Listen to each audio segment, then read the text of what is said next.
하나님의 말씀은 에베소서 2장 8절입니다.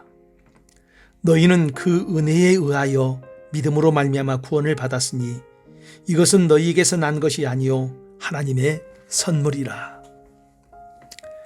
제가 가장 좋아하는 단어가 있습니다. 은혜 그리고 평강. 이 두 단어를 너무 좋아해서 교회 이름도 은혜와 평강의 앞자리 한 자리씩을 차용하라 해서 은평순복음교회로 지었습니다. 은혜는 받을 자격이나 조건이 없음에도 그럼에도 불구하고 나에게 부어주시는 하나님의 사랑입니다. 그 사랑을 받아들인 사람들의 마음이 상태가 평강입니다. 하늘에서 내려온 은혜가 땅의 사람들에게 평강의 시간을 부어주신다는 것입니다. 그러면은 이 은혜와 평강의 시간을 차지하고 살아가는 사람들은 누구입니까? 바로 하나님과 하나님이 하시는 일을 믿음으로 받아들인 사람들입니다. 하나님은 은혜의 하나님입니다. 천지를 창조하신 하나님이 모든 것을 인간에게 값없이 내어주십니다. 인간은 좋으신 하나님과 하나님이 해주신 일을 믿음으로 받아들이고 살면 됩니다. 그러나 인간은 은혜의 하나님을 거절하고 하나님 없이 자기 능력, 자기 공로로 살아가려 하지요. 그런 결과는 하나님으로부터 오는 모든 좋은 것이 막히고 곤고와 탄식의 삶을 살 수밖에 없습니다. 그런 인간을 하나님은 다시 새롭게 하기 위해서 새 일을 행하십니다. 바로 예수님을 이 땅에 보내주시고 십자가와 저주의 죽음을 담당하게 하십니다. 그리고 그 십자가의 자리로 인간을 초청하십니다. 초청하는 이유는 하나님의 용서와 사랑을 보여주시기 위해서입니다. 하나님의 은혜를 다시 부어주시기 위해서입니다. 이런 하나님의 은혜를 받아 누리고 살 수 있는 비결이 바로 믿음입니다.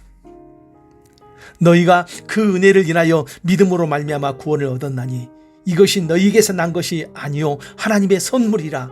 행위에서 난 것이 아니니 누구든지 자랑치 못할 것이니라.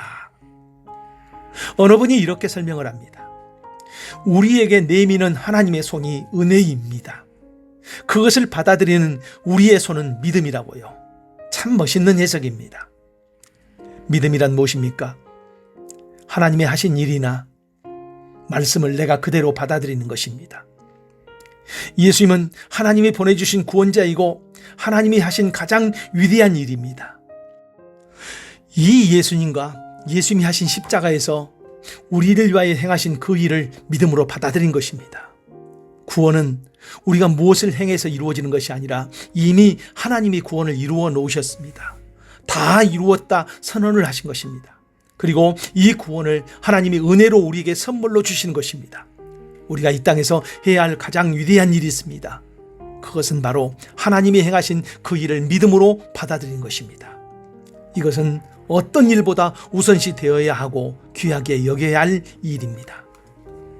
하나님이 하신 일인 예수 그리스도와 십자가를 믿음으로 받아들인 사람들에게 하나님이 주시는 선물은 무엇입니까? 첫 번째, 죄 사함, 죄 용서입니다.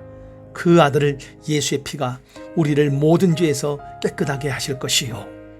두 번째, 하나님의 자녀의 신분입니다.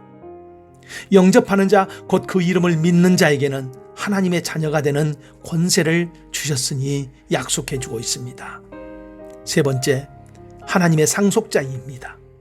자녀이면 또한 상속자, 곧 하나님의 상속자여 영광스러운 하늘나라를 유업으로 받을 수 있는 사람들이 믿음을 가진 사람들입니다. 이것뿐이겠습니까?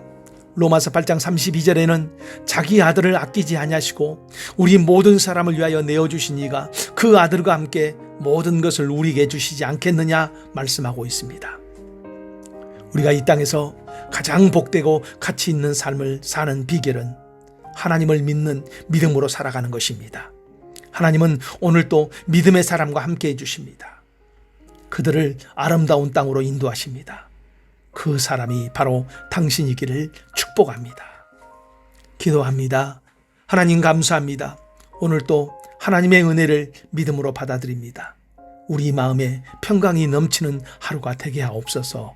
예수님 이름으로 기도합니다. 아멘.